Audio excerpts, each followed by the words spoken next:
प्रभु को भक्तों से कितना प्यार है। मथुरा में एक संत रहते थे। उनके बहुत से शिष्य थे। उन्हीं में से एक सेठ जगतराम भी थे।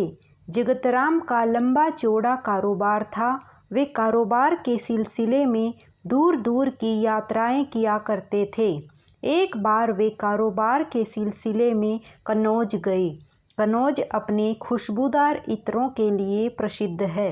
उन्होंने इत्र की एक महंगी शीशी संत को भेंट करने के लिए खरीदी। सेठ जगतराम कुछ दिनों बाद काम खत्म होने पर वापस मथुरा लौटे। अगले दिन वे संत की कुटिया पर उनसे मिलने गए। संत कुटिया में नहीं थे। पूछा तो जवाब मिला कि यमुना किनारे गए हैं स्नान ध्यान के लिए। जगतराम घाट की तरफ चल दिए। देखा कि संत घुटने भर पानी में खड़े यमुना नदी में कुछ देख रहे हैं और मुस्कुरा रहे हैं। तेज चाल से वे संत के नज़दीक पहुँचे। प्रणाम करके बोले, आपके लिए कन्नौज से इत्र की शीशी लाया हूँ। संत ने कहा, लाओ दो। सेठ जगतराम ने इत्र की शीशी संत के हाथ में दे दी। संत ने तुरंत वह शीशी खोली और सारा इत्र यमुना में डाल दिया और मुस्कुराने लगे। जगतराम यह दृश्य देखकर उदास हो गए और सोचा, एक बार भी इत्र इस्तेमाल नहीं किया, सूंघा भी नहीं और पूरा इत्र यमुना में डाल दिया। वे कुछ न बोले और उदास मन घर वापस लौट गए। कई दिनों बाद जब उनकी उदासी कुछ कम हुई तो वे संत की कुटिया में उनके दर्शन के लिए गए। संत कुटिया में अकेले आंखें मूंदे बैठे थे और भजन गुनगुना रहे थे। आहट हुई तो सेठ को द्वार पर देखा। प्रसन्न होकर उन्हें पास बुलाया और कहा, उस दिन तुम्हारा इत्र बड़ा काम कर गया। सेठ ने आश्चर्य से संत की तरफ देखा और पूछा, मैं कुछ समझा नहीं।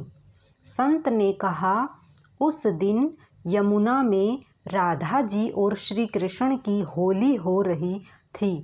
श्री राधा जी ने श्री कृष्ण के ऊपर रंग डालने के लिए जैसे ही बर्तन में पिचकारी डाली, उसी समय मैंने तुम्हारा लाया इत्र बर्तन में डाल दिया। सारा इत्र पिचकारी से रंग के साथ श्री कृष्ण के शरीर पर चला गया और भगवान श्री कृष्ण इत्र की महक से महकने लगे। तुम्हारे लाए इत्र ने श्री कृष्ण और श्री राधा रानी की होली में एक नया रंग भर दिया। तुम्हारी वजह से मुझे भी श्री कृष्ण और श्री राधा रानी की कृपा प्राप्त हुई। जगतराम आंखें फाड़े संत को देखते रहे। उनकी कुछ समझ में नहीं आ रहा था।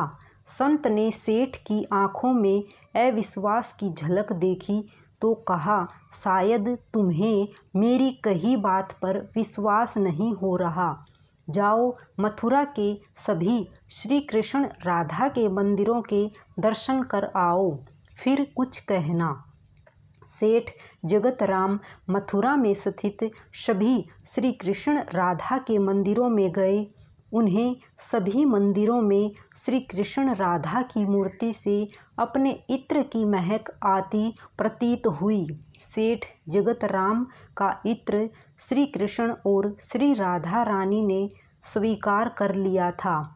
वे संत की कुटिया में वापस लौटे और संत के चरणों में गिर पड़े।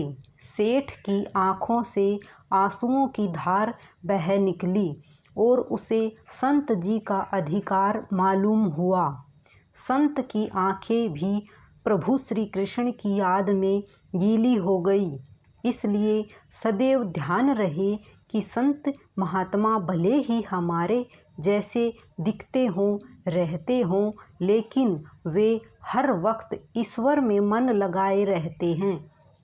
हम जैसों के लिए यह अधिकार तब प्राप्त होगा जब हमारी भक्ति बढ़े, नाम सिमरन बढ़े। सभी को जय श्री कृष्णा, जय श्री राधे, राधे राधे।